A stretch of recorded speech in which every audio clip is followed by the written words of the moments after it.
त्यावेळी शरद पवारांनी आरक्षणाबाबत निर्णय घ्यायला हवा होता। आरक्षणावरून सुरू असलेल्या वादावर उदयनराजेंनी शरद पवारांवर टीका केली आहे। जातीनिहाय जनगणना करून सर्वांना आरक्षण द्या असं उदयनराजेंनी म्हटलं आहे।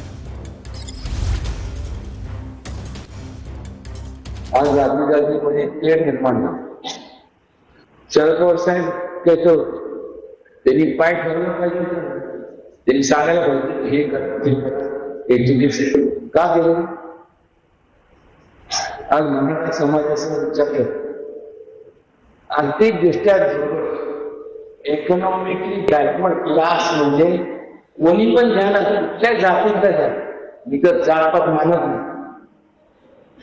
जात कशा कोणी निर्माण केली माहीत नाही, त्या काळात झाली काय झालं ते।